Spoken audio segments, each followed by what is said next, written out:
Hello, this is Lisalee and welcome to my channel. So today we're doing a pick a card reading on what are your psychic abilities and how will they manifest in your life. And we're sort of looking at where they are right now, what blocks you need to, what blocks can you remove in order to better access these abilities, and what changes can you make that will improve your abilities. And we're also going to look at the way in which your abilities will manifest going forward in terms of benefits and just general advice from Spirit. So if you want to jump ahead, timestamps are below. Pile number 1, we have the butterfly. Pile number 2, we've got the elephant. And pile number 3, we have the little comb. So how did this reading come about? Well, I did a reading where I was working with a skill set that I don't ever really work with, because you have your spiritual talents and then you cater them to your preferences, and that's sort of what I do. And so when I did these readings and I said, I don't really work this way, but I'm doing this one time, and I say I don't really consider myself a medium. And so I was talking to a friend and she was like, you're like very clear you don't consider yourself a medium. And she's like, but then 2 readings later it kind of seems like you're a little bit of a medium, right? And so I decided to do this reading because there's such a, there's not a lot of talk about, I don't think there's much in the way of comprehensive understanding of spiritual gifts, because it's very unique to each individual and there isn't a lot of science behind it. I pulled out this book because this is pretty good. This makes sense of a lot. This book, it's called Becoming Supernatural. I'll put the title, Becoming Supernatural. I mean, there's ways in which this stuff is kind of scientific, and it's worth looking into. You don't have to be scientific about it, but it's worth looking at what there is and how things have been looked at in a very logical, rational way, because these gifts we're born with them. I really do believe that. And nurturing these gifts is like nurturing any other talent. Our talents light us up. So when we suppress them or repress them, because there's not an area where we could grow within this, way, or when we feel like these gifts can be overpowering, there's a lot of misinformation, a lot of ways in which these things aren't, so that's why I wanted to do this reading, so that we could talk a little bit about what it is to have gifts, how it is that you use them, what it means for you to engage with them, so on and so forth. So yeah, this was born of wanting to sort of explain that, hey, everyone has these gifts, and these gifts are great to develop, and you can have a lot of boundaries, and cater your gifts to your preferences is actually something that a lot of people don't realize. You are not your spiritual gift. You have a spiritual gift, and that's a really important distinction. And so let's go ahead and get right into the reading and look at all of this. Group number 1, for those of you that chose the butterfly, let's get right into it. So we're going to be looking at, where are your psychic abilities right now? Where do your talents lie at this very moment? And we're going to start there, and then we're going to move on into looking at everything else. Let's take a look here, see what comes out. Okay, so interesting. So where are your abilities right now, and what are they? Wow. Okay. Wow. Well, group number 1, this is interesting. I'm going to take a minute to get some more cards and look at this, because this is unique. Let me take a look. Let me get a couple more cards here. For group number 1, where are their gifts and what are their gifts right now? Spirit, what is group number 1? Because these are, this is interesting, actually. Let me see where this is going. Yeah, that's good. All right, so there's really, interesting. All right, so we've got the Hierophant and the Empress here. Yeah, so there's something going on. Let me just take a look at this, because it's very unique. I'm trying to get a real fix on, because you really defend this. This is interesting. Let me just take a look.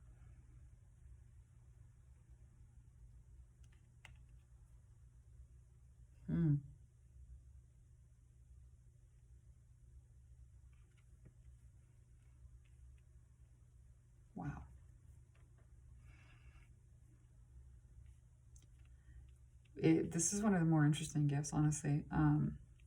You have a gift in helping people cross over.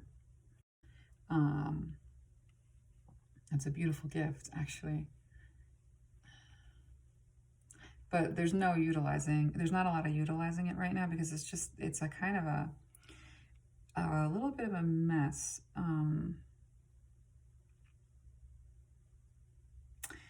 So you've done a lot of spiritual training. Like you're at this evolution of your soul is that you've got a real reservoir of spirituality here, and like spiritual gifts that you've developed very well in former lives.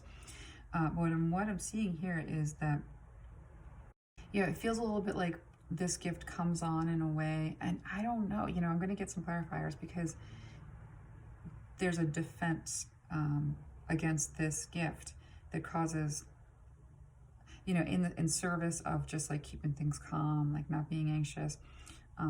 There's like a defense, like I don't want anything to do with this, because it really does introduce, you're really actually like you're bumping up against heartbreak. So there's a way in which you're very sensitive to people who, you know, are hurting, but you also have like there's a real sensitivity toward like wanting to help those in need.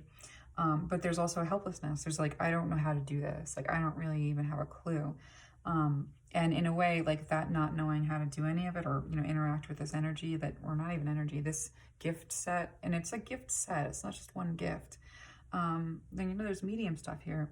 That's kind of hard because it's like, how do I put this? Not all psychics are mediums, but all mediums are psychics. And so it's a little bit wobbly that this is the first way in which your gift has sort of begun to manifest, because they might just be really strong feelings at this point. So we had to stop and I needed to go get a cord because my battery was running out. And yeah, I always get so mad when the battery, like when I get that alert that my battery is like low, I'm like, how dare you? But yeah,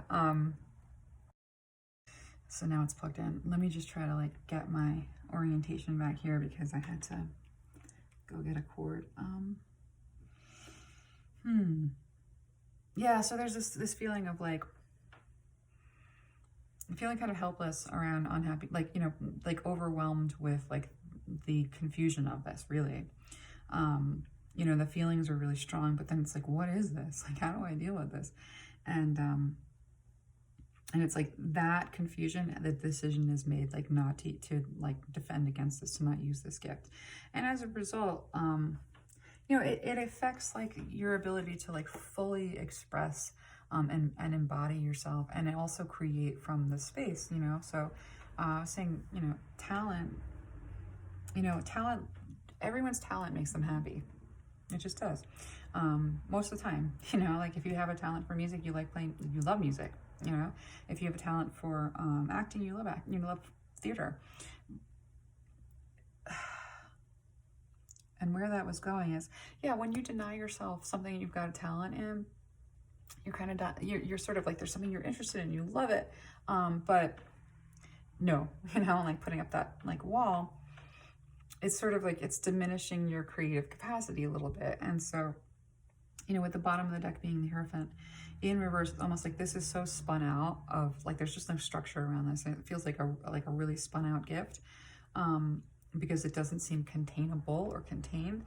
And so, you know, you have a gift for communicating with the other side. You really do. It's just like, how do I deal with this? Like, what am I doing? So let's take a look, actually. Let's go over to what blocks you, like very specifically. So like what blocks, you know, to your abilities are there, and like how can you best deal with them? Because we can sort of see that it just has a lot to do with having like a very intense gift, but not the training really to deal with it. And so there are a lot of ways to go about getting a firmer grip with these gifts. So we're gonna take a look, and then we're gonna talk about it. So let me just shuffle this real fast so we can launch into that part of the reading. So let's do this.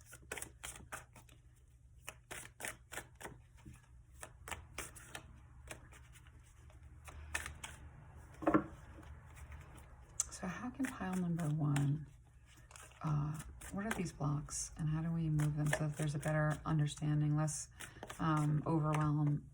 Ooh, interesting. All right, let's keep going and see what that means. You know, I always read the Tower in reverse as like internal collapse.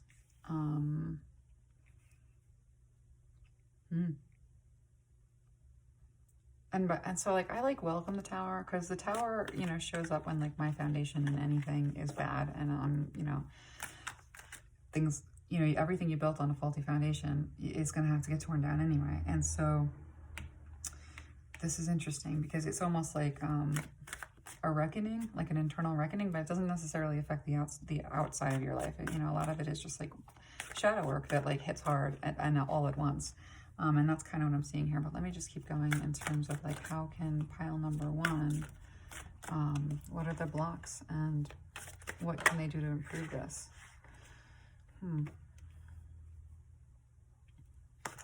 Interesting. This is so cool. Like, I love how each pile's like, I think each pile's like when I was laying out the little trinkets, like they each have like such an interesting different vibe. And this one is like coming alive for me in a way that is really interesting. Wow. Wow, that's kind of cool. This is so interesting to me, actually, because this is not like the advice that's coming through is not necessarily advice that I would, well, I guess I would give this advice, but it's surprising to me and I like it. So what can you do?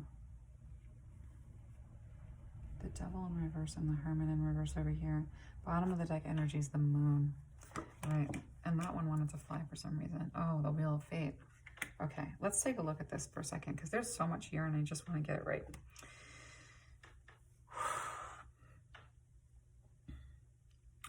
Like at a certain point,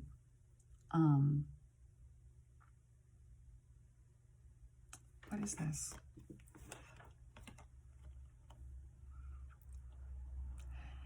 This Tower is like is a really intense inspiration. So there's something that inspires you at such a level that you decide you like to actually like rebuild, and like move yourself out of a stagnant, held in place kind of a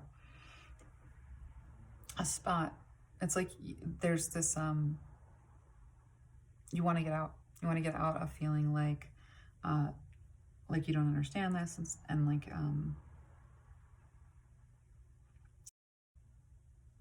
there's an acceptance, but the acceptance is pretty profound. And the acceptance allows you to start seeing the world with your full sight, almost. Now, here's an interesting little piece of advice that Spirit is giving you. You do not have to tell people, okay? And because this is like this is, I actually do not use this part of my gift very much because I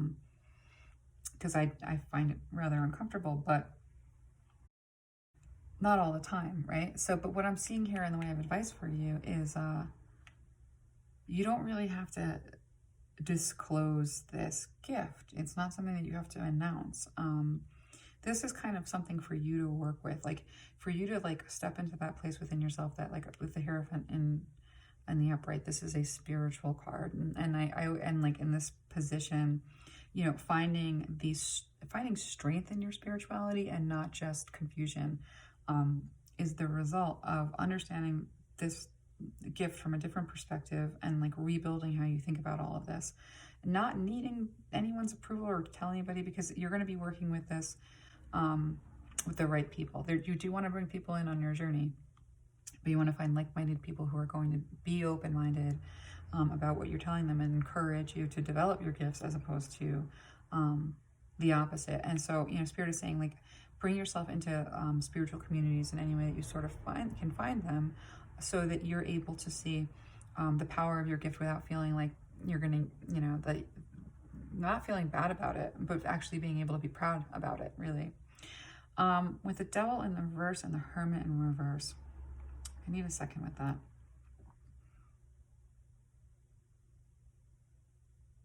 Yeah, see, here's the thing. you want to erect really big boundaries around this completely. And that's, I think, why you don't need to like just start telling everybody like, this is what I am, this is what I do, this is my ability. Because the internal collapse over here, and it's not even a collapse, it's actually like just something that's so inspiring that it shakes up the way that you see the world. That allows you to begin to start exploring this and exploring this privately.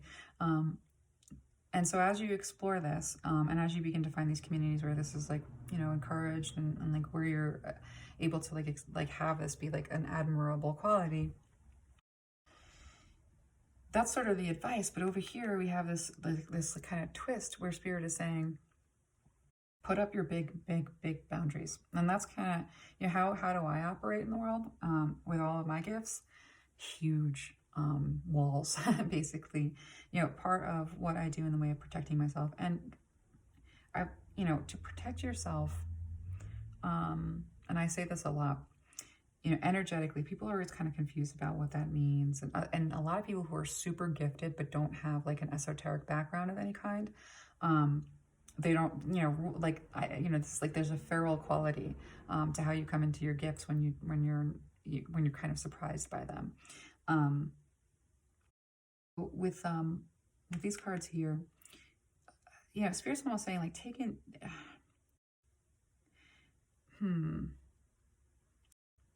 this doesn't have any control over you. Like, understanding this has no control over you and it doesn't direct you is a big thing.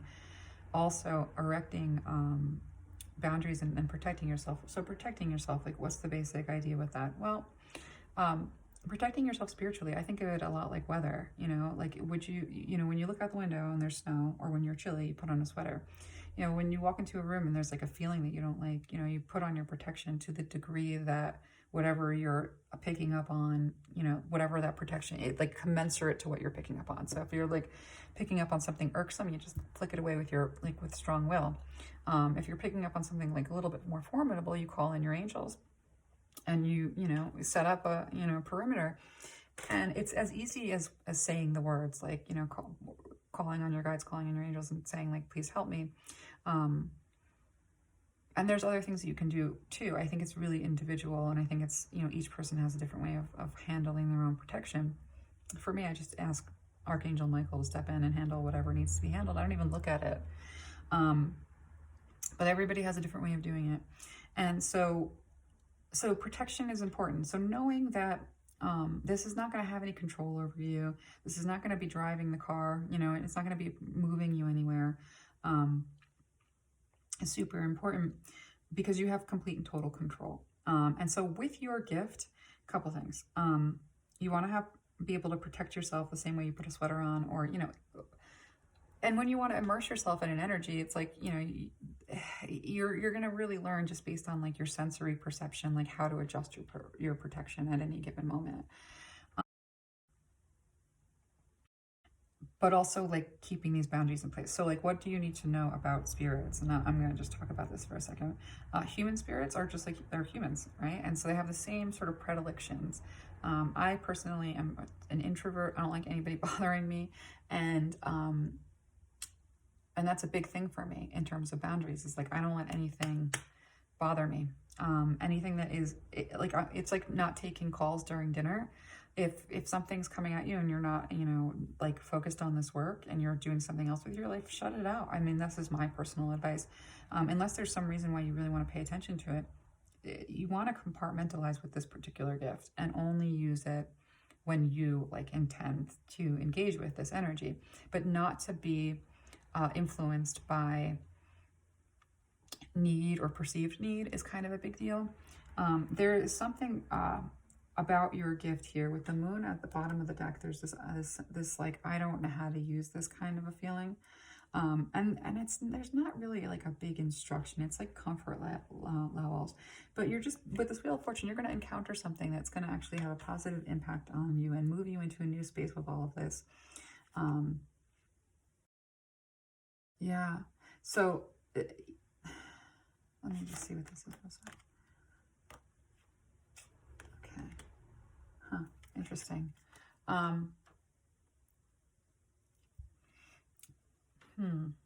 Yeah, so Spirit's like, you don't really have to understand your gift like 100%. You don't need to understand 100% about your gift to engage with it. What you do need to do is find communities that are supportive, where people have a structured way of doing the work. That always helps. And spend time, within structure. Spirit's really advising you to have structure with all of this, and to understand that, like, nothing's going to really overpower you with your gift, unless you let it. I mean, there are a lot of mediums that, like, everything that flies through the room, they respond to it, and they feel like this, and I think that's fine for them. I think that's great with, like, extroverts and people who like that kind of a, but if you don't, and it seems like you don't, you have control. You really do. But there's something here coming in that is actually just going to shift things so that you see things a little bit differently, and feel more comfortable engaging with this energy. And also get a comfort level related to, like, not needing to know. Like, you can just engage as it's comfortable. That's really your advice. Like, so how do you, what changes do you make to improve your abilities? And engage when it feels right. Don't engage when it doesn't. Find some structure around how best to work with this, and in a supportive place. And you don't have to tell everybody that this is happening. You can kind of work with it. Have a couple of friends, but not. Yeah, your gift is not who you are. It's a part of who you are. It's a talent. It's not your whole thing. And a lot of people who have these gifts kind of get swallowed by them a little bit. And so you don't have to do that. You can compartmentalize this, and let it be in the space where it exists. And it's never going to get bigger than you, because you're in exact and complete control. Like, once you take that control, over what influences you and what doesn't, what has access to you and what doesn't. I personally, almost nothing has access to me. I like to work with angels. Like, they're very straightforward. They're very easy for me to work with. So if you do want to engage with the spirit world, and you want to kind of, like, start with, like, an intermediary, you might want to work with Metatron. I like working with him. And so you don't have to actually even go in on your own, but just begin to play with it in a safe way, and it'll improve. I mean, that's really what it is. And especially, like, if you can find a community that has a structure that you can learn in, related to these gifts, that's going to help a lot. So let's take a look at how your ability is going to manifest in the future. Like, under what circumstances? Like, how does this all sort of culminate?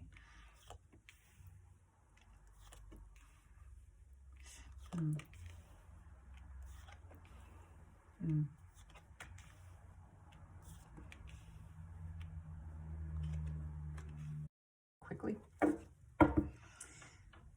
right.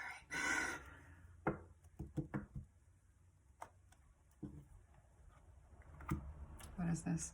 Let me look at this for a second.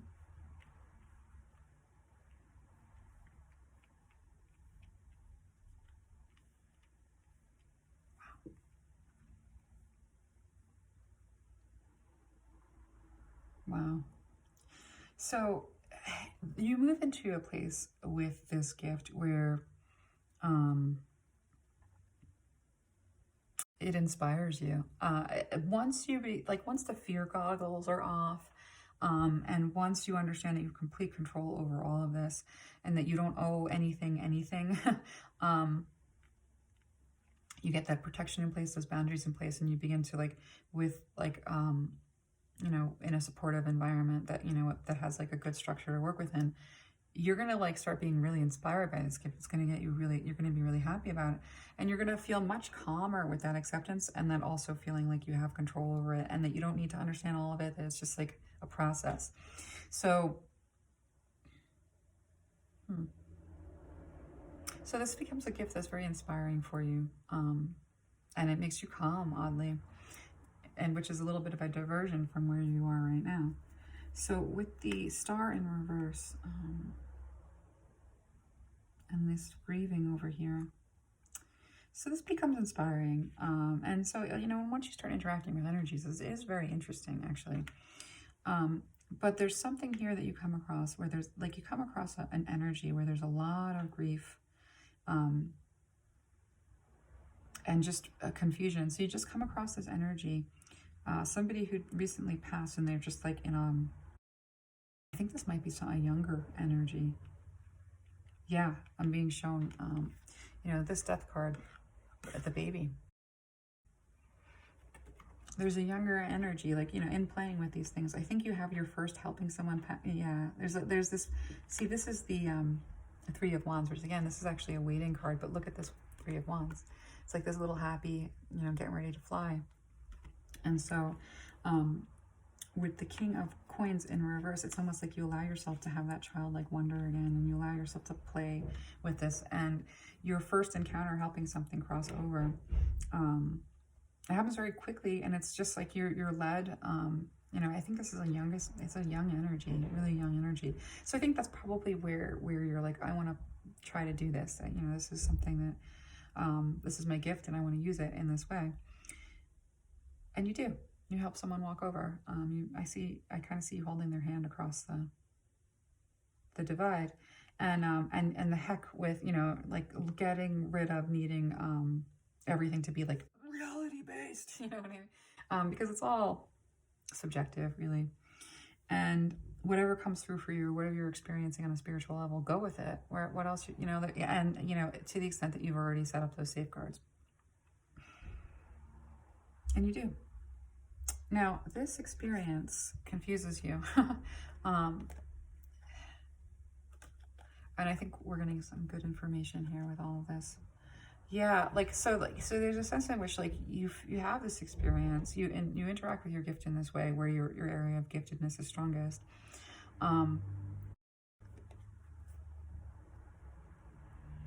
There's a lot of complexity and sadness in seeing things so clearly and having this kind of a God's eye view, and that might be a little bit overwhelming at first, because things are as complicated as they are everywhere. The diversity of spirits is equal to the diversity of animals. I mean, there's just so many different types. And in terms of humans, there's also like a range of humans. And so you do end up seeing things that maybe you don't want to see. And I don't mean that by like saying, like, you know, something's going to, you know, throw itself at you, or you're going to see something that, like, you, again, with the safeguards in place, with the educating yourself and being around others that have experience that you trust, because a lot of people really don't know what they're doing.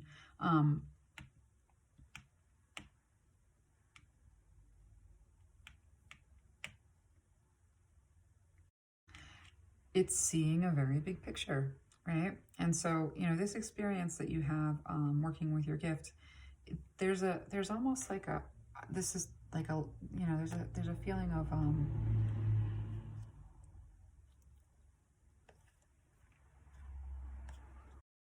somewhat anticlimactic related to death. But what you come to understand is that actually, like, there's, you know, there's bigger than even you can see with this gift, and this is going to expand upon itself. And so this is kind of why I don't really work with human energies, and why I like to work with the diversity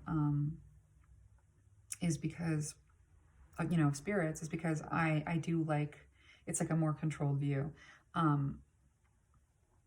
And so I think that's what you need to learn, right? Is that there's a way to interact with this. See, I'm overwhelmed. I don't do this kind of work. I don't really do this type of work because it becomes very overwhelming for me. And so what you're getting in the way of, like, this is something that happens, and it happens very quickly. It's like a snap decision. It doesn't take long, but it really changes the way you look at the life and death cycle. And it almost feels a little bit anticlimactic, but that's just like right before you're like, so you're able to like see this much and that much and that much. And when you're up here being able to, like, when your gifts sort of are expanding, once you get at a certain point with your gift, you see that everything does actually fit together. There does seem to be a higher order of how everything works. There is a highest kind of organization to, like, from everything top down, bottom up. And there's a lot of peace in that. So initially there's just like, how did this happen? What does this mean? And it, you know, what I'm picking up on is if you're crossing a younger spirit, like if you're helping a younger spirit sort of like walk their way over that bridge somehow, that might be really sad. And I think it was. I think with this, that the sadness is pretty significant. there's like, this is unfair. But, and so you're like, that's what you can't really avoid encountering, working with this like this type of energy, human energy. But what you don't see is the way in which like the soul evolves, and the way in which spirits really expand, you know, when they're not trapped by the body. So, not that the body's a trap, but you know what I mean. So this is a little bit difficult. So I think Spirit just sort of brought this to attention because this might be like, you know, part of what you need to work through in the way of like understanding how to use your gifts. You have boundaries. You do not have to use your gifts in any particular way. You use your gifts in the way you feel comfortable, in the way that feels good. Operating in your area of giftedness with confidence feels good. If it doesn't feel good, you're not ready. If it doesn't feel good, you know, you have to sort of, you can block it out if it feels really bad. But here, let me just take a look at like, like what you can expect to benefit from, because, you know, that what we were just shown was a way in which this was alarming, right? This is the Six of Wands, though. This is the card of victory. So how you can expect to benefit from this is actually a pretty cool thing. Let me just keep going. I swear I'm doing this reading, and I kind of like agree with your perspective on this particular type of withholding that I see here. Slow and steady. Spirit's saying slow, slow and steady.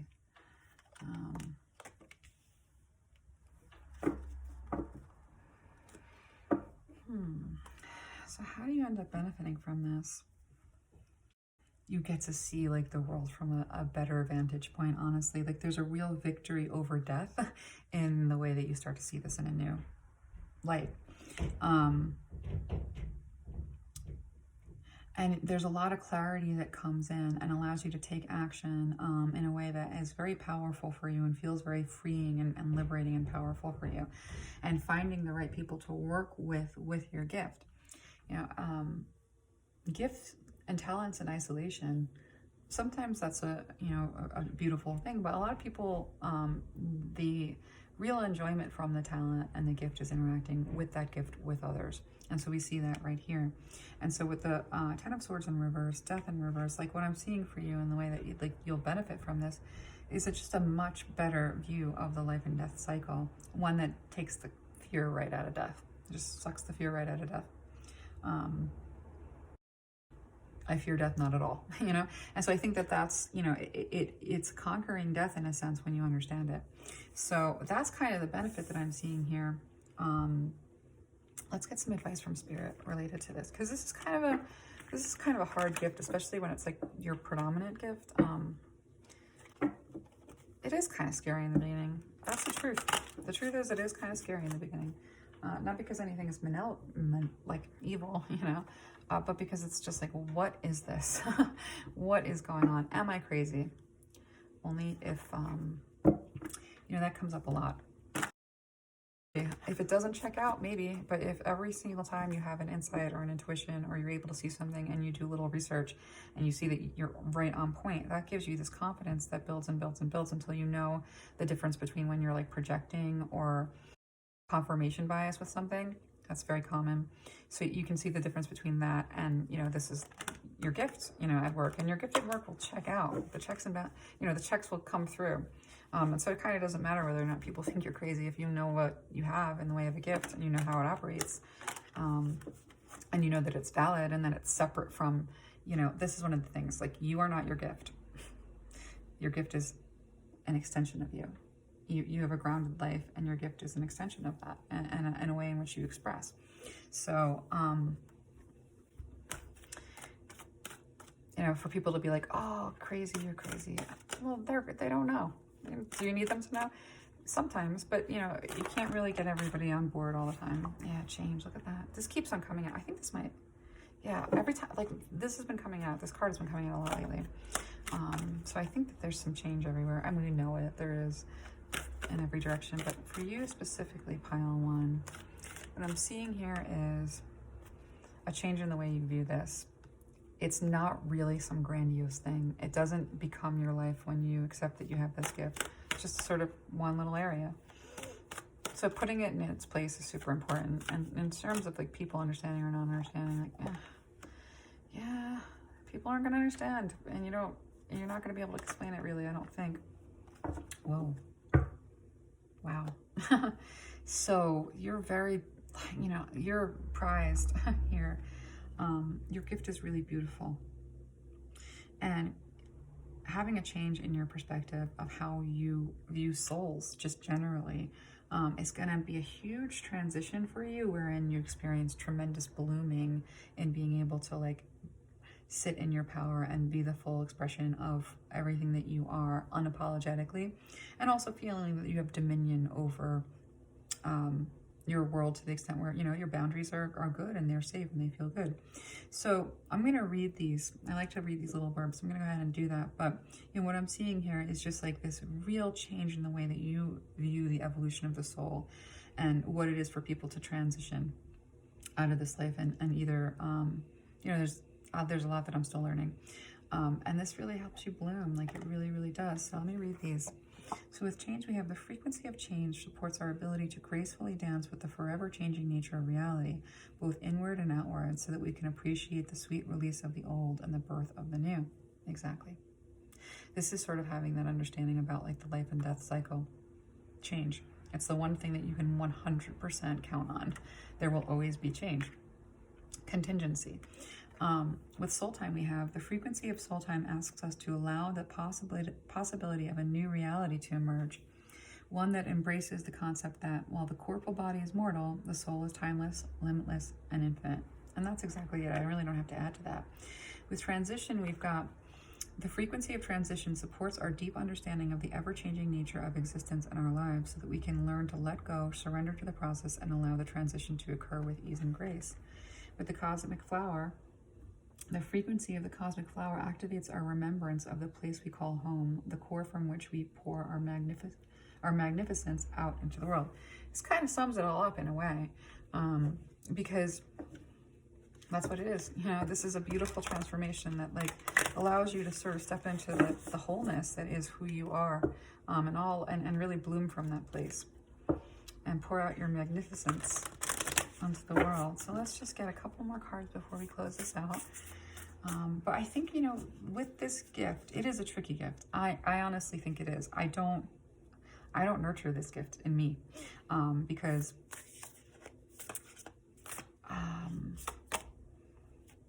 you're going to have a lot of success with this. The reason that I don't nurture it within me is because I really, I don't like interruptions of any kind.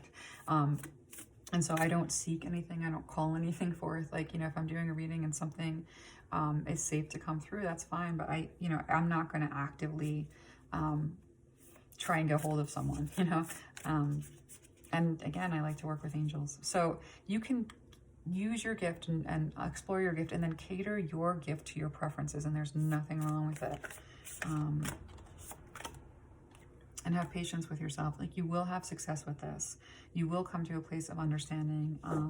There's a purity with which this is a part of your natural expression. And so it's going to feel like a part of your natural expression, like with the acceptance and playing with it and just enjoying what it is that you have in the way of talent. And to be patient with yourself, because you don't need to understand everything in a minute. You can take a long time learning about stuff. I'm still learning everything. Everything I do, I'm still learning. I still don't consider myself an expert with anything, because there's always more. There's always more to see. I love this. I love this for you. I'm just thinking if there's anything that we should go over that's of any importance related to, because I can, group number one, this is a gift that, again, you want to cater it to yourself. You don't owe anyone anything because you have, an area of giftedness that has a perceived value. And the second house of assets, this might actually be something that, this could be a career, finance, talent, worthiness. So this is you, like, not only like with success in the second house. Have patience with your process. It's looking like this is something that you can be successful with, and that could support you. that you could be supported in working with this gift.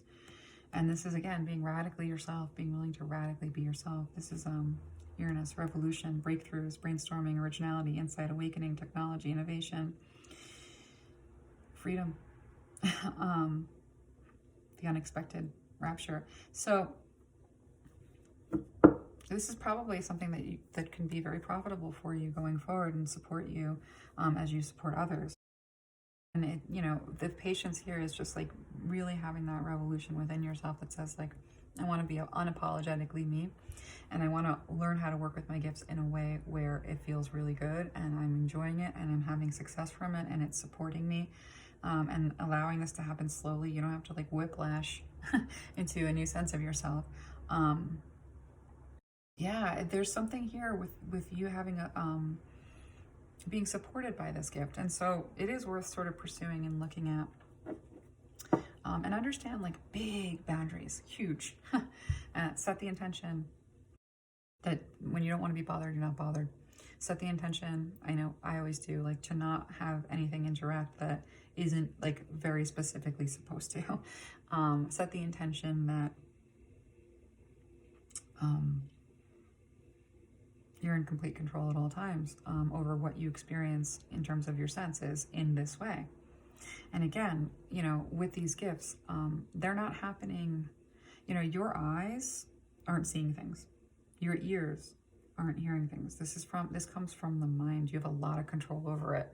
So some people hear things with their ears and see things like very visually, almost like a hallucination. But most people I talk to with these gifts, myself included, do not experience it like that. And even though I occasionally like will pivot towards the energy that I'm interacting with, everything's happening in my head, and there's so much control there. Everything's happening within me, and you have complete control from that space. And so this is really what Spirit is wanting you to know about this. I think this is great. I really, really do. So group number 1, that was your reading, and I hope that was super helpful, and I will see you again soon. Group number 2, those of you that chose the elephant. So I'm going to put this over here so that you can take a look at that. Let's go ahead and look at where are your psychic abilities right now? Like where are these talents? Like where are they in the moment? So let's take a look at what they are and where they are in the moment. So group number 2, let's take a look here. Let's see what we've got. Whoa, everything. Let's see what we're doing here. So for group number 2, Spirit, what are their psychic abilities? Like, where are they right now? Wow, in a good place. I mean, you've got a real handle on your abilities. Let's take a look at what they are. What are group 2's psychic abilities? Oh, wow. Interesting.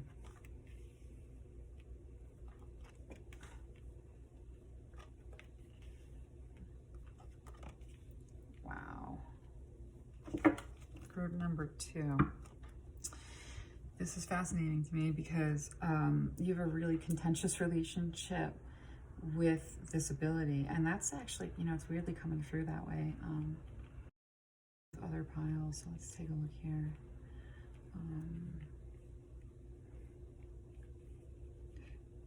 I think the people who are attracted to this reading have like tremendous abilities, because that's kind of what I'm seeing here.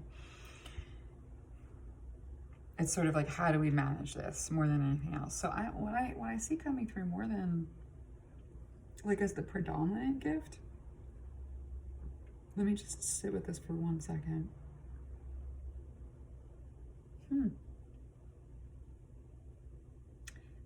So there's definitely clairsentience here, a little bit, but that's not the strongest.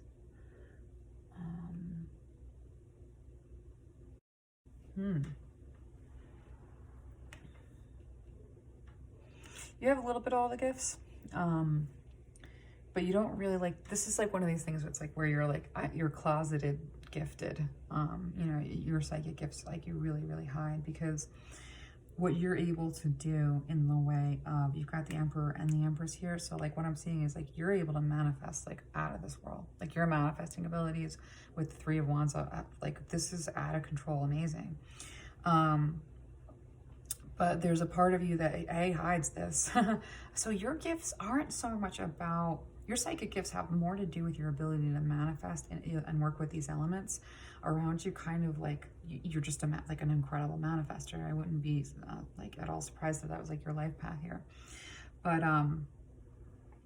your foundation is like built around kind of like almost, there's mastery here over your gifts, actually. And so you're able to see, like, you're very like able to like, it's like the future, you're future sighted, actually. You're able to see things before they arrive. But this is not something you share with anyone at all. It's something that like you really repress, you know, in light of like wanting your, like keeping your stability very stable. So you have a lot of great gifts, but you hold on to a kind of disempowered state with them because they're so hidden. Like there's just not people that you share any of this stuff with. I mean, there might be, you know, you might have people online that, you know, like the communities that exist in like social media where you're able to say like, hey, I'm not the only one with these gifts, but you're in your world, nobody knows. Nobody knows. And so your strength is like instant manifestation. Like it's actually amazing to me. I don't quite understand how you're able to, you have all of the gifts, right? This is coming through. This is not, whoever's attracted to this reading, these people are pretty psychic. A little bit of everything here, but you've got like like you really, with this Emperor and the Empress here, you really have mastered being able to manifest, being able to see things in the future. There's just such a, like, this is closeted, nobody knows. And that's why you have this conflict, because you really are this Queen of Wands and this King of Cups. But like where you feel like there's a loss is just, you know, you're guarding against it because, you know, the full expression of yourself is something, it's a tool, you know?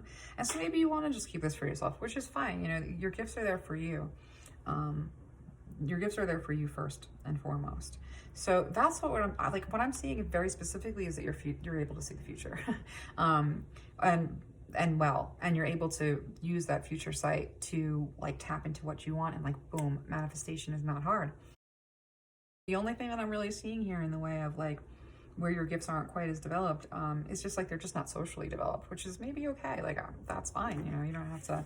I would always be really cautious about announcing this shit. Ooh, stuff. Sorry. I would always be really cautious about announcing this stuff anyway, because not everybody can stomach it. You know, I was saying in other groups, like people who repress their abilities, we're all born with them, and you just kind of have to like look at a child play, you know, and see that they're not filtering like the normal thing from the not normal thing in their mind. They're just encountering things and reacting to them, and it's very safe and it's very natural. And so, you know, we're born, you know, I think very gifted, and then we start to sort of compartmentalize, and a lot of these gifts like get buried very deeply by what is and isn't okay. And so, you know, based on other people. And so when people have that, where they have a lot of gifts and they really, really suppress it, they're phobic. They get really phobic around people who have gifts. So, you know, there are ways in which people can have extreme reactions. So I kind of see like, you know, not telling anyone. I didn't for so many years. So, and that was good for me. Like that allowed me to like be you know, grounded, be down to earth, and really prioritize that. I have no problem with the fact that you've kept these abilities. I mean, not that I'm the person to judge, but like I feel like, yeah, put these back. Yeah, your gift is amazing.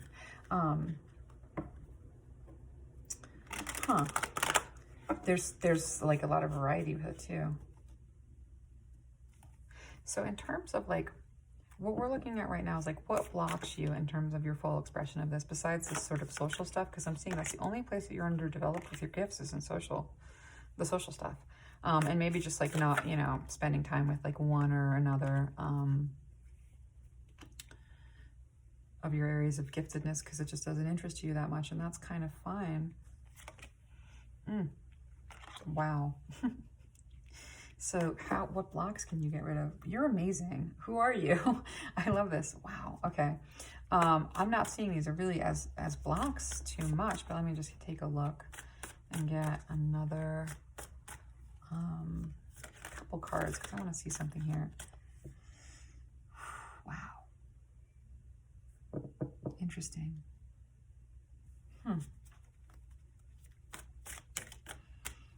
I love what I'm seeing.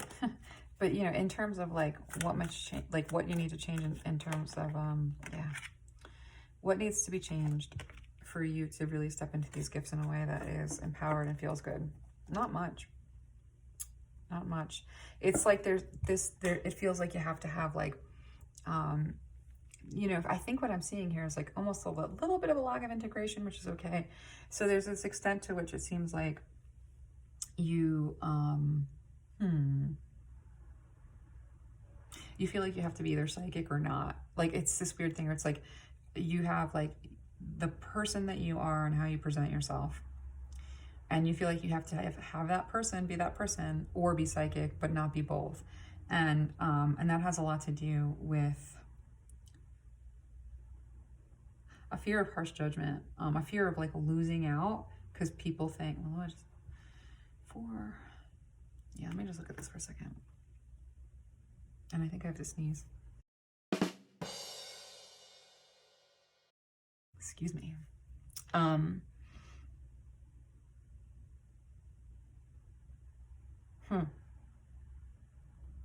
Yeah, there's this feeling like that you can't possibly be out about this because of you feel that there will be a lot of loss of opportunities if people think you're crazy, which totally I understand that. And that is wisdom to a certain extent because these things aren't really accepted. Like I said, people who bury these gifts have a phobic reaction with them.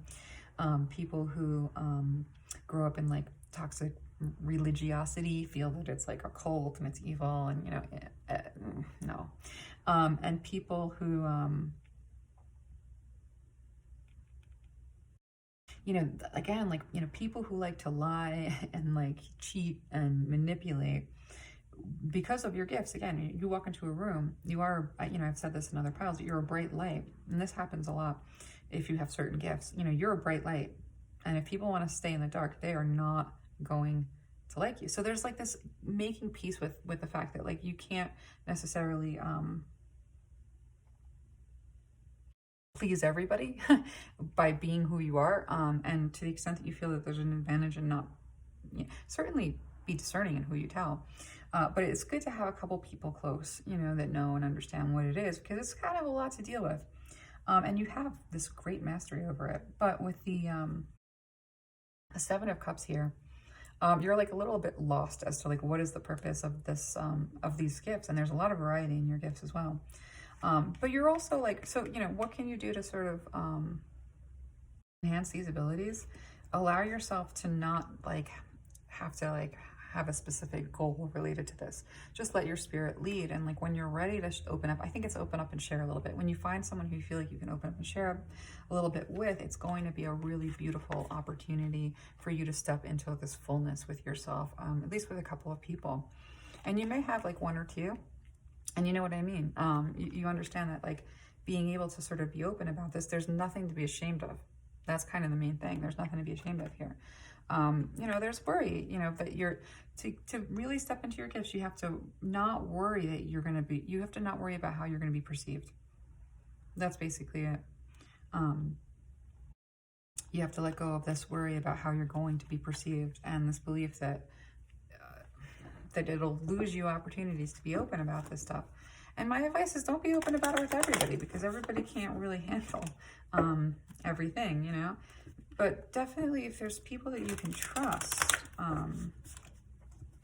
it's important to find those people, because that's really what you can do to improve your abilities. That's basically, you know, you're really good. You're already pretty good with all of this stuff. So let's see at how is your ability going to manifest in the future in a way that is helpful? Like, so you can see these as helpful, you know, like what's something that Spirit wants to kind of illuminate for you about how this gift is going to operate for you in a situation. in the future. Yeah, you have a gift of being able to see the future. That's pretty cool. That's a good one. It's a good one to have. Wow. So let's look at how your ability is going to manifest for you under what circumstances. What? That's amazing. All right, I'm going to keep going. And keep on going with this. That one wanted to jump. Yep. Okay. Yeah. Wow. Oh, man. Let's keep going for a second. This is pretty amazing, actually. I'm shocked at what I'm looking at so far. And everybody's like, spread it out. I will.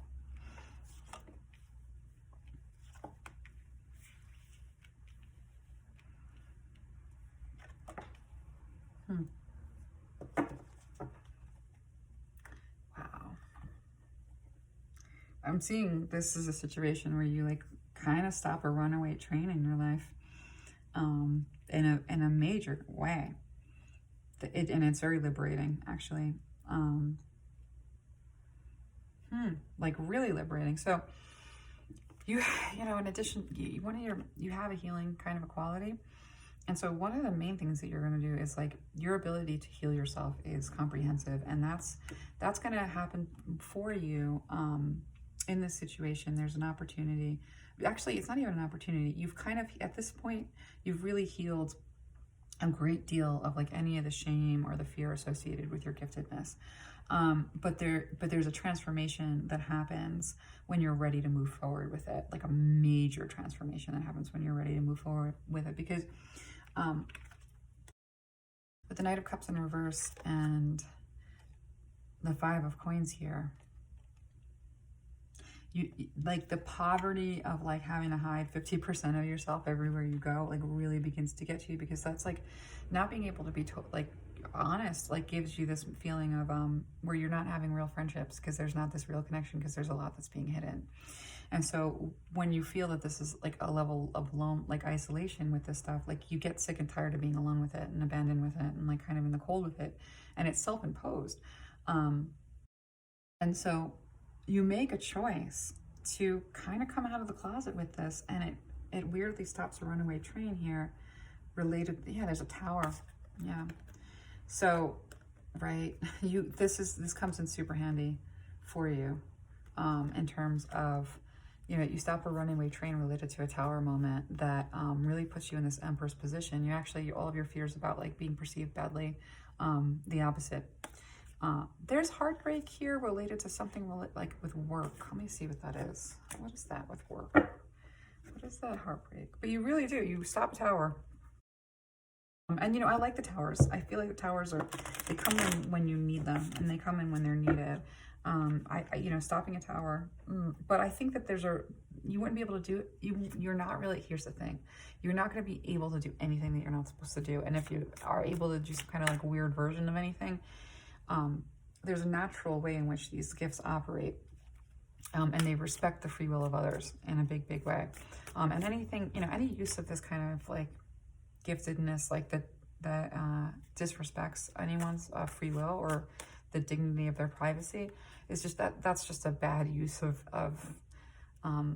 it's bad manners, you know. So more than bad manners, it's like it's a pushy, horrible way to be. It's a being not like the greatest person. So you want to have this like code, you know. And you want to be fair to yourself. So, you know, your decision to be fair to yourself relating to something true,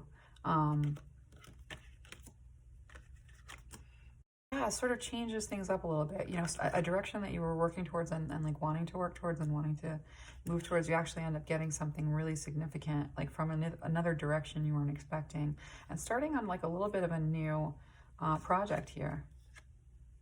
Yeah, because it gets you unstuck and unstagnant. So that's pretty cool. So that's in the future sometime. And I think it's really important to, yeah, you're this Queen of Cups energy. It's really beautiful. I think it's really important to understand that these things are just going to like happen naturally. Things don't come easy. There's a reason why things don't come easy when they don't come easy. And like, it's not that you shouldn't work hard for things, or you shouldn't like, you know, toil related to your being the best self that you can be, because you should be the best self that you can be. I just lost whatever that train was. But let's take a look and see. Let's just get some information from Spirit, and I'm going to actually put this deck down. So we saw a situation in which you were able to sort of forward see, and it kind of changed your own personal direction. Your intuition is so great. You know, I just want to kind of throw out this little caveat. You know, your intuition is so great that you already know with the Empress and the Emperor, like you already know how to maneuver with this gift, so that when you kind of have this hiccup of a moment, wanting to be fair to yourself and wanting to be a little bit open for some reason, like related to stopping something that would have otherwise required a foundation to be rebuilt. You do that from a place of power and a place of mastery. So it's not like a crushing, difficult thing. You'd be surprised how well you do with all of this. So let's take a look at, yeah, any fear you might have about how you're going to react to someone, like related to your gifts. Like you're going to react immediately with like a smart way of putting it and understandable. It's like you have the mastery over your gifts to, and especially like the language, to be able to sort of feel like, well, you know, that person doesn't understand me, but this is what I'm seeing, and this is what I'm doing, and that's fine. Consciousness. Third eye opening.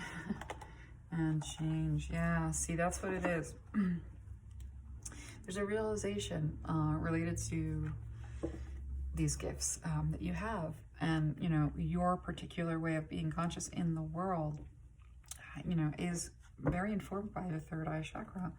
So with consciousness, I'm just going to read, the frequency of consciousness supports our ability to focus our attention on all the multidimensional aspects that show up so that we can include them in our reality. So this is really Spirit saying, like, you know, this is a call for you to integrate all of the different parts of yourself and to understand that these gifts are, you know, I've been saying this, these gifts are not who you are. You are you, and these gifts are something that you are talented and like a part of you, right? But they don't define you. And so understanding that, you know, integrating all the different parts of yourself, accepting all the different parts of yourself, you're always going to want to have discernment about who you talk to about what, but really accepting yourself, like, absolutely, you know, puts you in this position where, like, you feel at home with your gifts. And I'm going to read this. The frequency of the third eye chakra, the indigo flower of life, supports our intuition and our inner knowing, our imagination and our psychic powers. That's the change that we're seeing here. There's just like a realization about how you want to be in the world, and you want to be in the world as 100% you. And the change that that brings is just the frequency of change supports our ability to gracefully dance with the forever changing nature of reality, both inward and outward, so that we can appreciate the sweet release of the old and the birth of the new. So this kind of like really has you being like, you know, a new way in the world. And let me get a couple more cards because I want to see what this change is leading to. Where's this change going?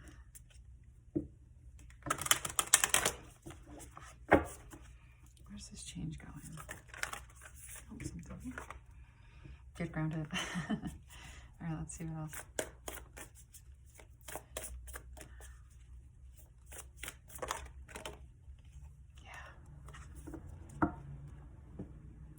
These things that, you know, your talents make you, like everyone's talents, like your talents make you happy.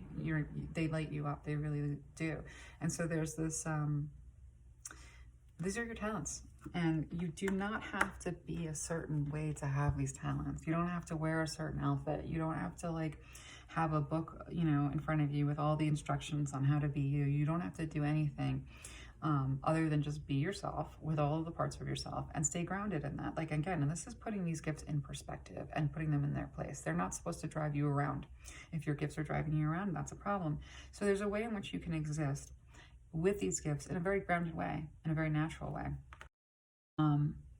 And this will be very satisfying, you know, with what lights you up. This is going to be super satisfying because your deepest calling is related to what your areas of giftedness are. And so when you're able to answer these calls, you know, that change and that realization, that self-actualization is going to feel really, really, really good. Yeah, let me just get one more. I want to see something here.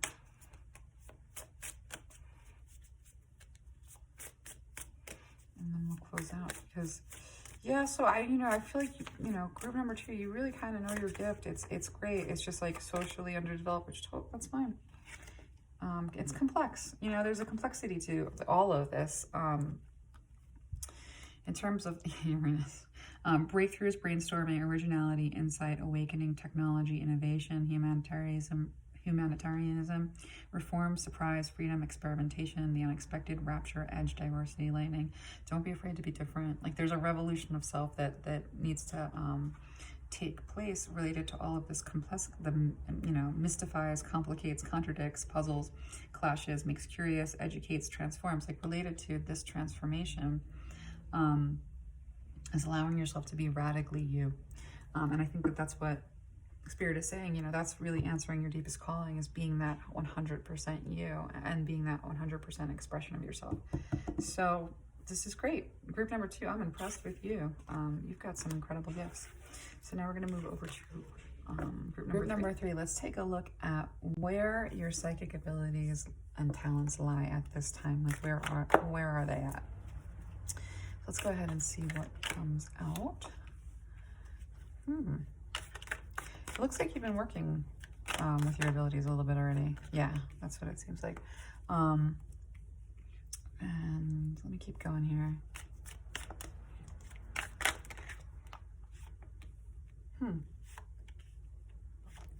Wow, this is pretty interesting.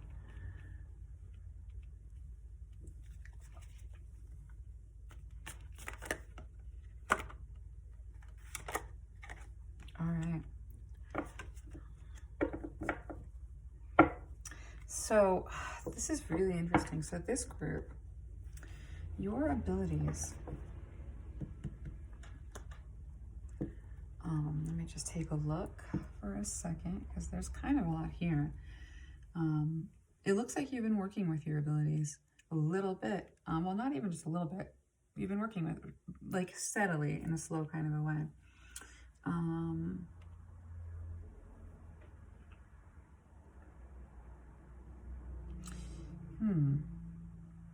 What I'm seeing here is that it looks to me like you are,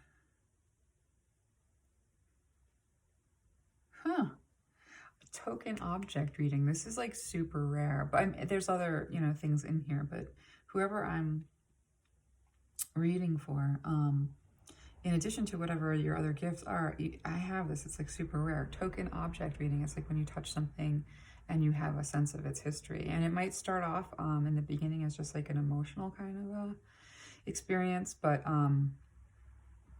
with practice, it gets more specific, right?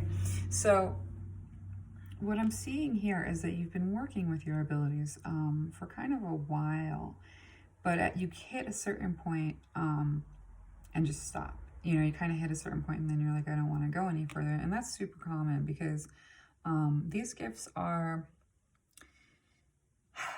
I think, to be taken slowly. In my experience, like, it's really good to just have like all your bases covered in terms of protection, basic understanding of boundaries. Like, real boundaries are so essential for this kind of work. So it seems like you get to a certain point and then you stop. And it might be because this is overwhelming, and it seems like there's something about,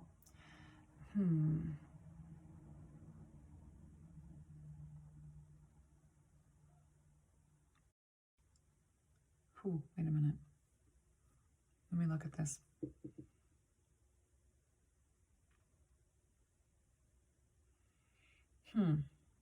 Where your psychic abilities are right now is like in a very like held in place kind of a thing. You're able or willing to go so far with your skills, and then it starts to feel really unbalanced. Like there's just like there's a dizzying quality to it at a certain point.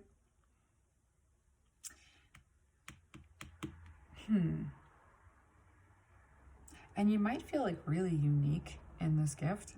You might find that the way that your psychic gift, I'll be more specific, but I'm looking at kind of a range of things. The way that your psychic gifts manifest might have you feeling like the magnitude of this has me feeling really alienated.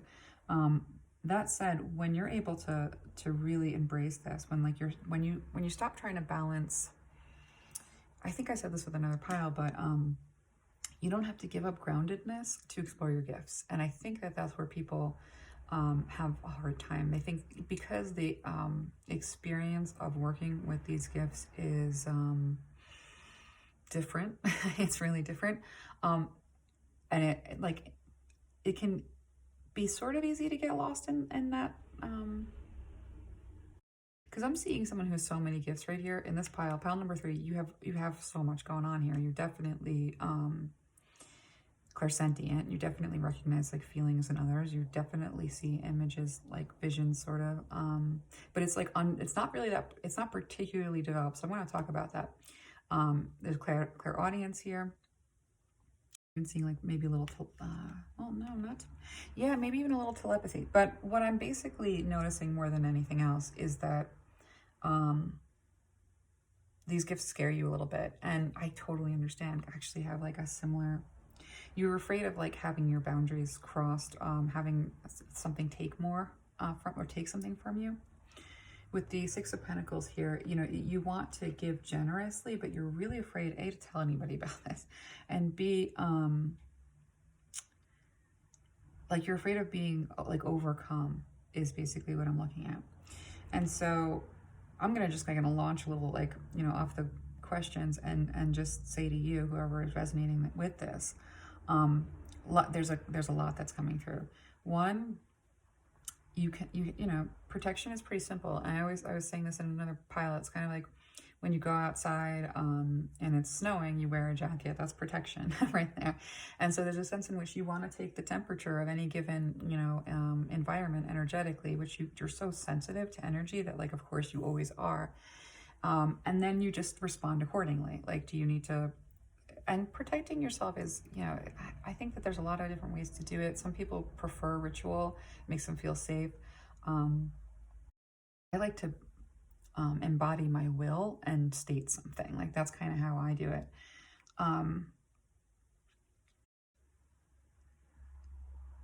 But everybody has a different way of doing it, and you're going to want to choose the thing that you're most comfortable with. Like, for instance, the deity that you're most comfortable with, like, that's where you want to go and say, you know, ask for protection, you know, angelic.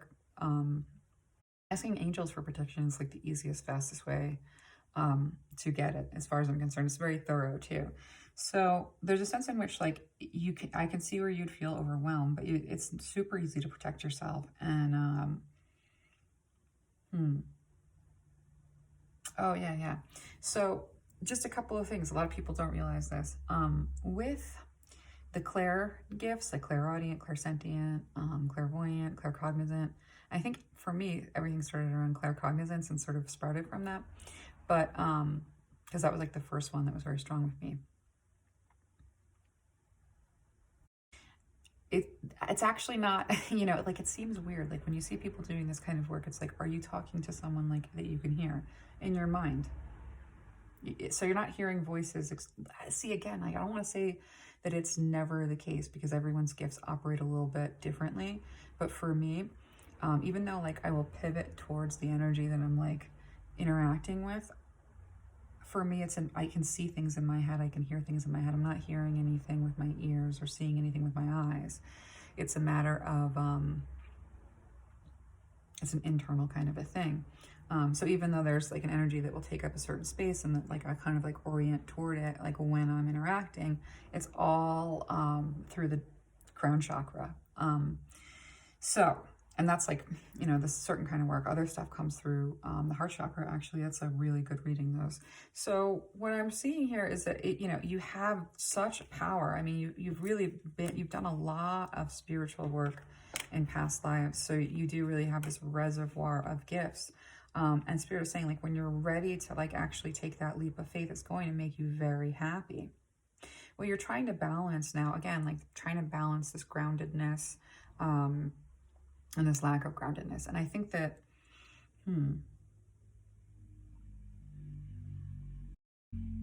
yeah, that's where I'm saying, like, these aren't that scary. And so when I talk about, for me, like, it's something that I have complete control over because it's contained for me, and it's in my mind, right? So it's nothing that's going to like overcome you from the outside in necessarily, especially if you've got protections in place and boundaries in place. Because you have so many gifts, like, I think it's important for you to erect some serious boundaries. So how do you do that? So you basically want to set the intention. Like, for me, I set the intention. I only want to know, like, the absolute, like, if I have to know it, I'll know it as needed. I don't want to know anything that's not needed, and I don't want to know anything that's like extraneous. I don't want to know anything that doesn't have a reason. So that's an intention that I set, and it becomes a boundary. In relationships, like, I don't want any access to like the energy, you know what I mean? You really want to like give yourself, like, be sure about like what you don't like in terms of experiences with energy where you feel a little bit like, this is scary, or, oh, this is overwhelming. Erect an intention boundary around that. And also understand that, like, even if you have like a level of telepathy, like, you're not breaking into anyone's energy ever. You know, anything that's gonna come to you is something that they would be okay with, that their higher self would be cool with. And to the extent that you do or don't react to it, it's not invasive. You know, it's just like a flicker here and there. And to this idea of like knowing things that you don't want to know, or feeling things that you don't want to feel. Again, anything that doesn't, think of it like weather. You know, if you go out into a certain atmosphere, adjust the protection like accordingly is sort of what it is. So where are your gifts? You've got so many. you can basically, like, your gifts are really comprehensive. There's like not a lot that you can't do. Like, I'm actually really impressed that you have the token object reading. That's like super rare, I think. So you've been working with your gifts a little bit, but at a certain point, you know, you get really stopped up. This is a process. And so that's really what's coming through. But, you know, what I am seeing here is that as soon as you become more comfortable with this, and we'll look at that, like what needs to be worked with and so on, you're going to, first of all, it's very easy to find that balance if you stay grounded. Think of these gifts like a talent, like playing the violin. So if you stay grounded in everyday life, you're not like really interacting on two planes at once. And then you practice your instrument, but then you go back to life. So, you know, think of it like practicing an instrument, and think of that time that you spend doing spiritual work as being just something that you do instead of something that takes over your life. It just doesn't have to. And so I think that's like really the important message here, is that if you're fearing that these gifts can somehow like eclipse or take over your life, not at all. You're really in control of everything. So let's take a look at what blocks, and we talked a little bit about some of the blocks, but we'll take a closer look at what blocks you have related to your psychic abilities.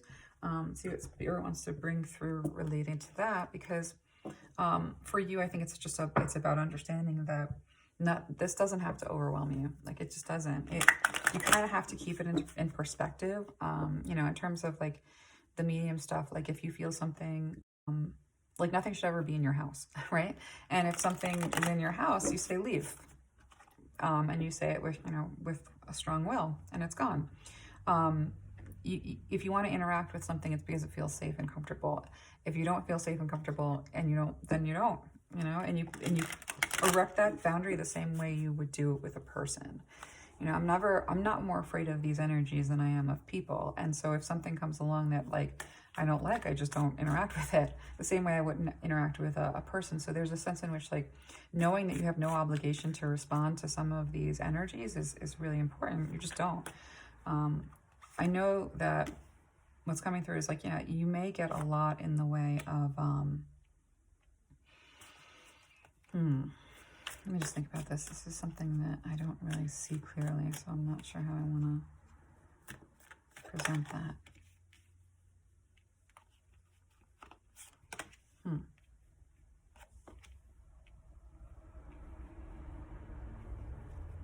Yeah, something's coming through and I just don't understand it. But what I'm seeing here is that you have tremendous gifts, and that the only thing that's, you know, from what I was seeing before, the main thing that was your stumbling block is just, how do I be normal with this? And the answer is you keep it in its place. And you keep things, you know, you don't make things bigger than they are, right? And so a lot of people, like, and, you know, with me, they'll be like, you have a gift. This has to be your focus. Especially when I was going to school and I was studying other things. And it doesn't have to be your whole life, okay? It's a gift like playing an instrument, okay? So if you happen to be a violin prodigy, sure, you probably want to go into that field, but not necessarily. I mean, you can have your gifts and do other things. So it's not like you have to like turn on these gifts and then like change everything, or anything about your ambition. It's just it's an addition. It's an addition to everything else. It's not who you are. So this isn't gonna like eclipse your who you are. You know, who you are is separate from these gifts that you have. And so what I'm seeing in the way of blockages here, let me look. You've really begun to be honest with yourself about the fact that like your intuition is crazy good and it doesn't make any sense. So that's like first step, and you're starting to let it lead you around a little bit. Beautiful. For a long time you were just like, nah, this is not. There have been a lot of times in your life where you're just like, I don't want any of this. Totally understandable. I felt that way too.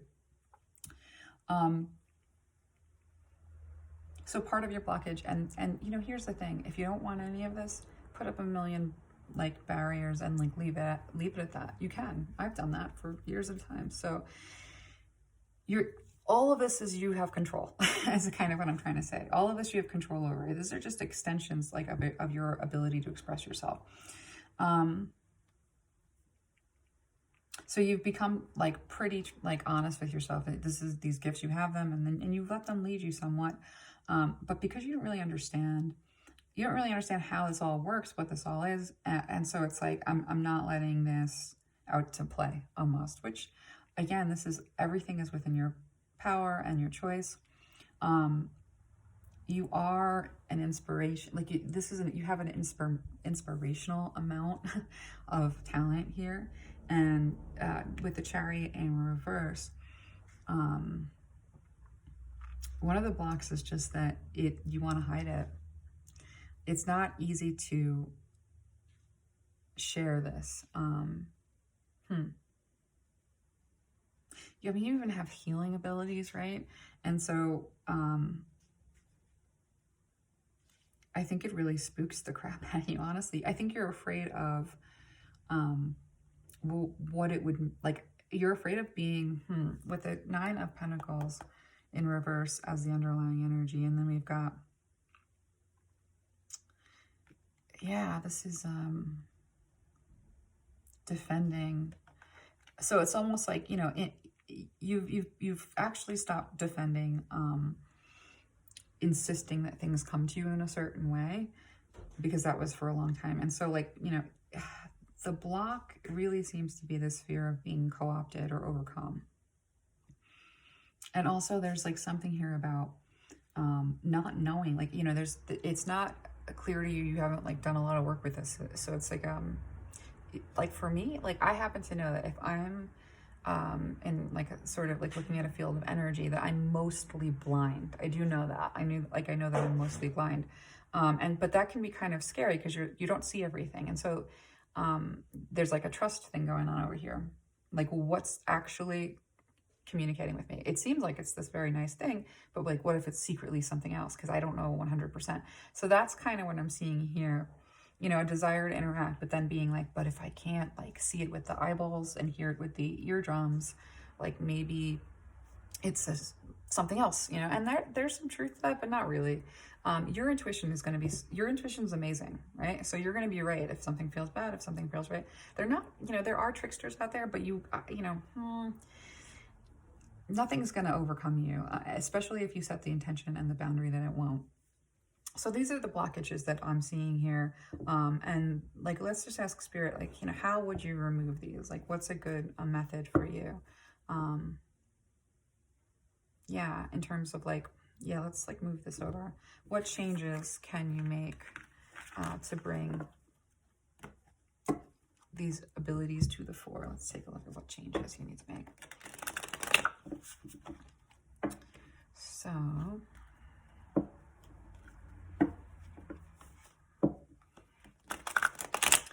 you have a very good vibe.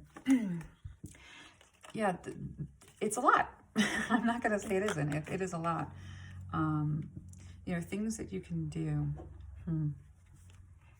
Let's just get some more cards on that. How would Spirit instruct you to proceed in terms of improving your psychic abilities? Because there's a lot of happiness for you in accepting these parts of yourself.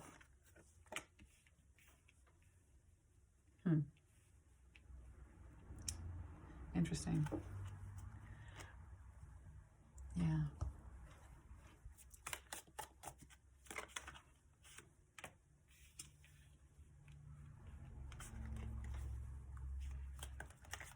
Okay, a few more cards and then we can look at it. Cards are super heavy right now. Let's see. I see. Well, interesting. You know, there's a lot of concern here about being judged harshly. I get it. There's a... how do I put this? These gifts are almost like a litmus test to a certain extent, you know, because they do upset people, right? I think everyone has a propensity for these gifts, and you see it in little kids when they're interacting with everything around them, and they don't need for things to fit into like categories like normal and not, you know, they're playing with the world and interacting with everything that's interacting with them, and there's no fear in it, and there's no shame in it. And so what I'm seeing here is that there's like a level of shame over just even having these gifts, and I can understand completely, but they're part of who you are. And so there's a self-acceptance like thing here that I think Spirit is bringing our attention to. Yeah, definitely. Not these. And yeah. So for you, a lot of this blockages stuff is related to like healing. You're like healing the way you feel about yourself, like writ large. And all of this. So, all right, I just want to start with saying, like, you don't need people to, like, there's almost like a feeling here, like you need people to understand and approve in order to, it's almost like that's your permission in order to be you. And no, you don't need permission to be you, and like operate in the fullest expression of who you are. That people don't understand. And this has hurt you, you know, whenever there's a lot of times where you like try to share and people shut you down. Everyone's born with these gifts in some way or another, and the people who have these gifts and like repress the crap out of them, and we all kind of do in the beginning, will get angry, like even at like the tiniest like notion of if you're tremendously gifted and you've been like squashing that shit in the ground, there's a phobic response to it. Because it's a phobic response to what's inside of you. So it's like a very intense, people react really intensely. People can like have trust issues if they feel like you can like see into their mind. You can't, you know?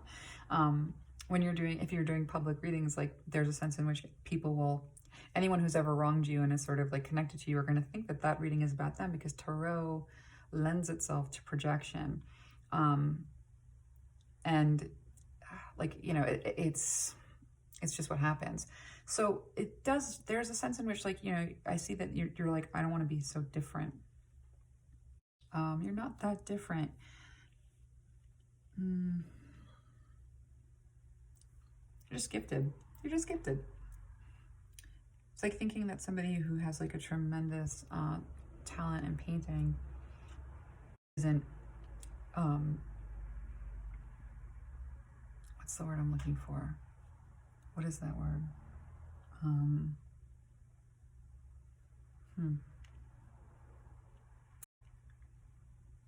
I lost it. I completely lost whatever that was.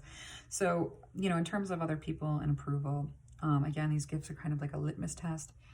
If somebody is terrified of your gift, that's not somebody you want to really hang out with. Even if you're hiding it, it's just going to make you a little bit uncomfortable, like that their reaction is so severe in that way. A lot of people fear these kinds of gifts because of like religious toxicity. I can assure you I've looked into it like very extensively. These gifts are in every religion, you know, they're in every belief system. They exist as a part of our senses, really. And so people who aren't going to understand you aren't going to understand you no matter what the heck you do. And you can contort yourself into a pretzel to try and be understood by other people, or, you know, for that level of acceptance. But if they're afraid of you because they don't like the gift in themselves, or it feels threatening, like, you know more than me. No, you don't. You don't. I mean, even the most gifted people, I mean, I suppose, I don't know, I'm like thinking of from my perspective, but I don't know anything, even though I have these gifts. So there's this, you know, there's this mix of being grounded and having people project stuff at you as a result of their understanding of what you can or cannot do.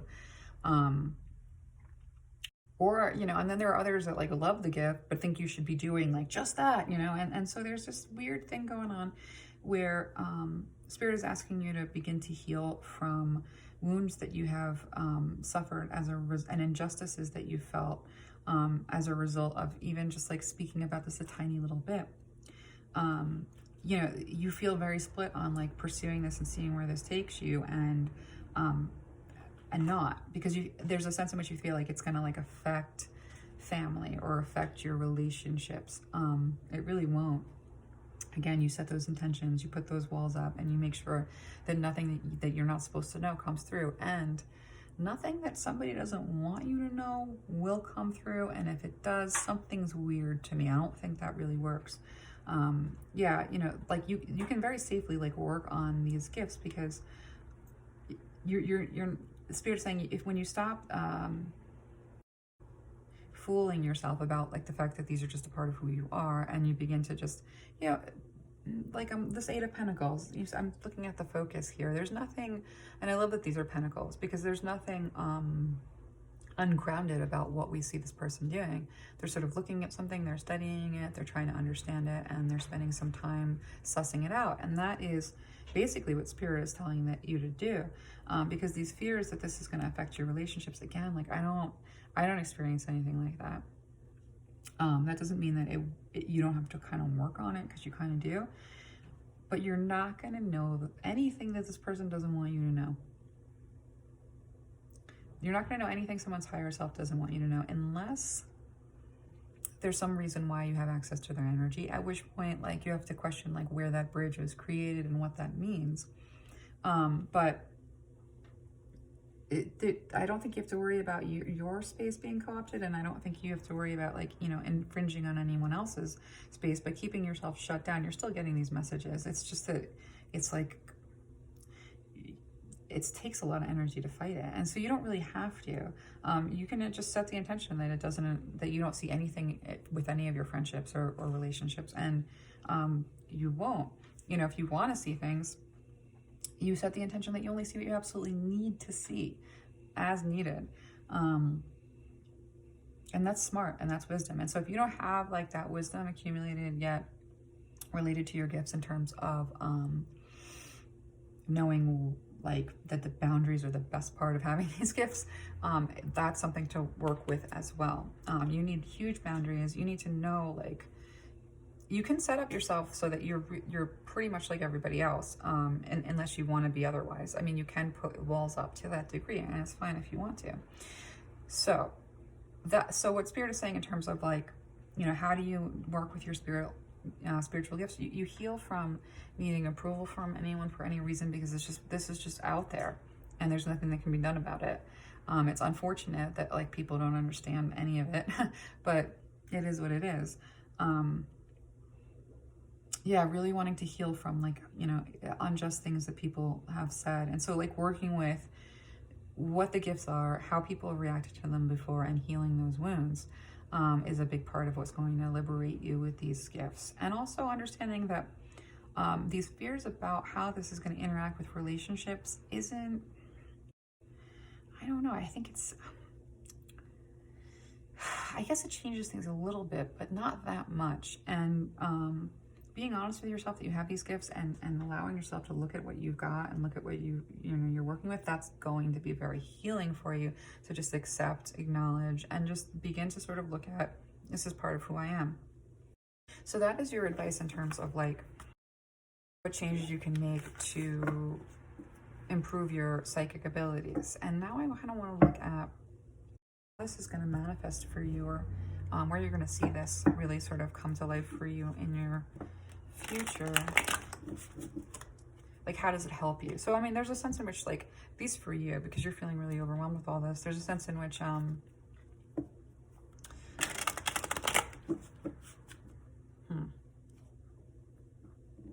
your abilities are manifesting. They're always, like, kind of there.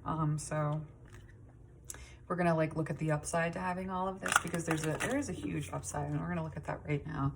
So for group number 3, what is the upside for having these gifts? Group number 3, what is the upside for having these gifts? Well, insight is one of the big ones. Oh yeah, let's see where this comes up for you.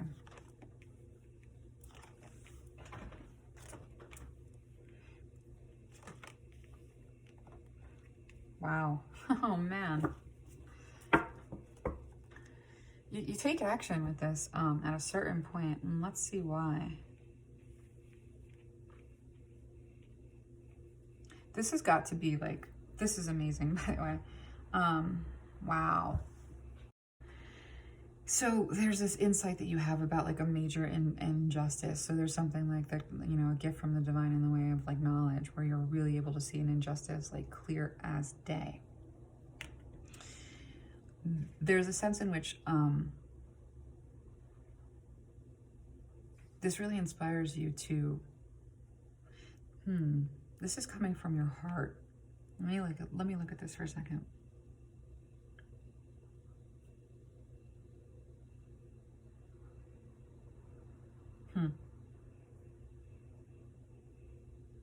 Whoa.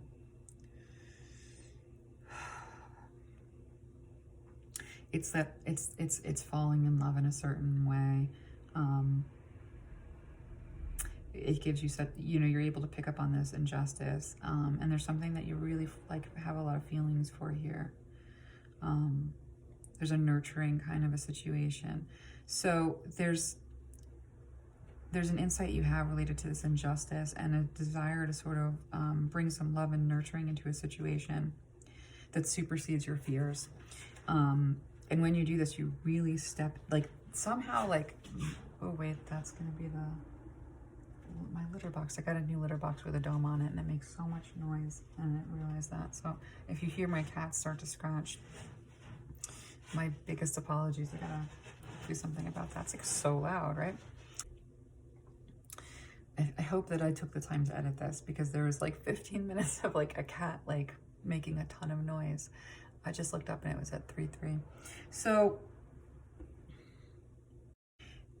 you're really inspired by, you know, you have this insight, and you really care about this person. And so that caring about this person supersedes all of your fears given your abilities, and you really step into it. Like, just, there's no fear, like, and there it is. And this changes your whole world.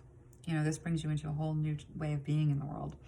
And for you, the beauty with all of this is that you develop such a strength in communicating what this all is, and it enables you to take action on this in a way that, let me just see something.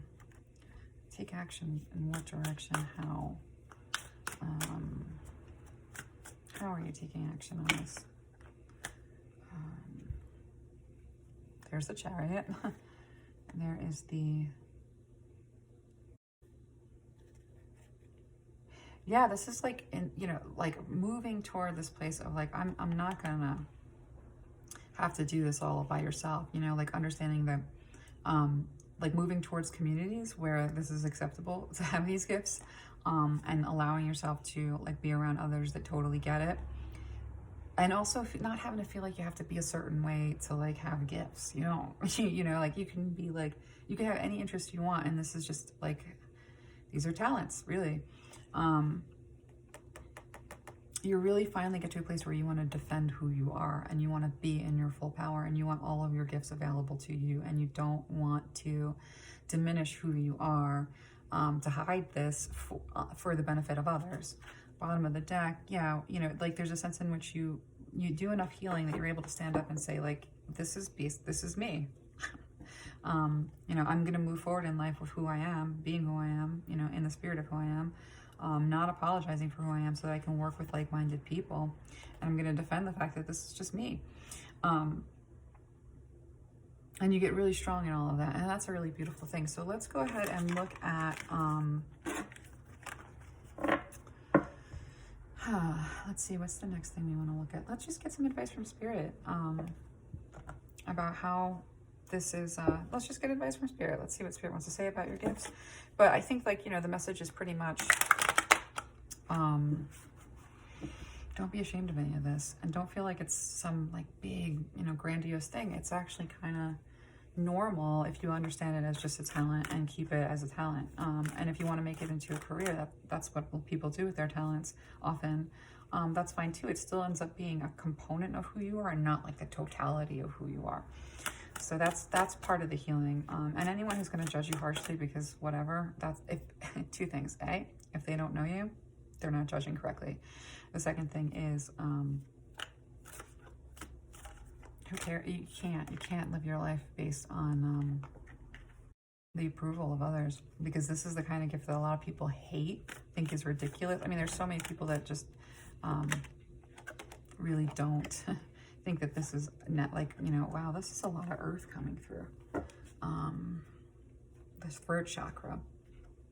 So Spirit is saying, like, yes, stay grounded, especially because you're so gifted. You don't need to be unrooted. You know, you can keep your feet on the ground. And that's really the advice that Spirit is saying. For you to get to this place where you feel comfortable with this, opening your throat chakra and really like being open about this, has a lot to do with a relationship to the earth and understanding that all of your gifts and all that you are is very natural. So I'm going to read the little blurbs. With the root chakra, the frequency of the root chakra and the red flower of life stimulates passion and supports our sense of security on the physical plane, both in our bodies as well as in the physical world.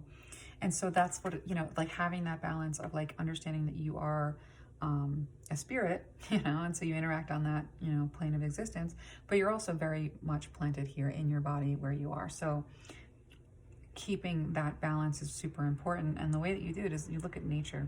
You know, you understand this is just like a natural part. It's basically like, I think, an evolutionary thing. Like, I think it's a kind of sonar.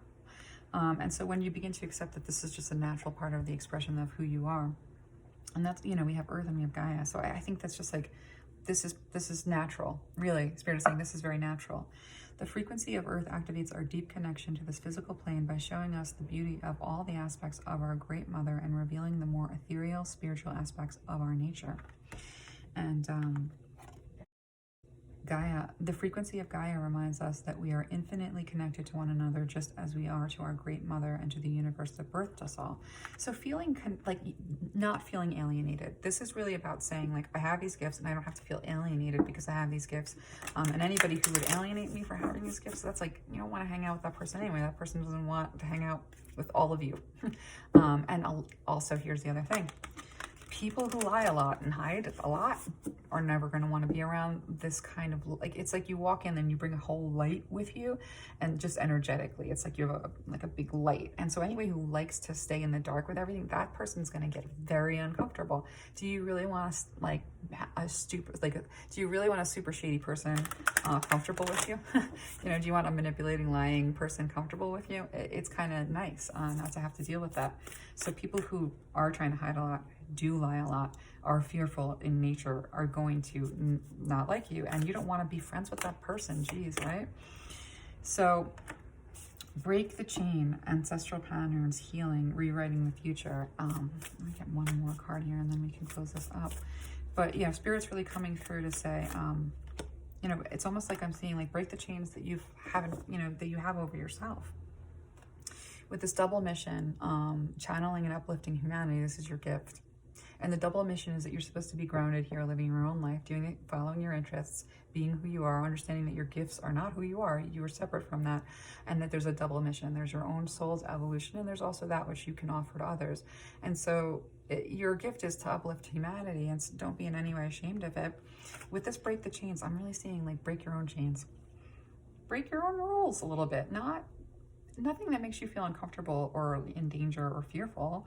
But if there's like, you know, a pattern of thinking, you know, imposed belief systems, free yourself from that. Come out of this cave of like anything that would hold you down. Harrison Burdoff. Yeah, it's like you have this gift, and like I'm sure it's not about what other people think, feel, or want. Certainly like being taught a certain way all of your life. Express yourself, and there's nothing wrong with that. Because you know that this gift really does light you up. It does make you feel passionate. It does make you feel alive. And that's what talents do. Talents do that for you. And so Spirit's saying just embrace this and, you know, go at a good pace. Protect yourself the way you would put a jacket on and going out into the cold. You know, you just think this way. And wow, I'm impressed. You've got all the gifts. So pile number 3, damn, good stuff. And I hope that was helpful. I'm trying to think if there's anything else that, yep, I think that's it. All right.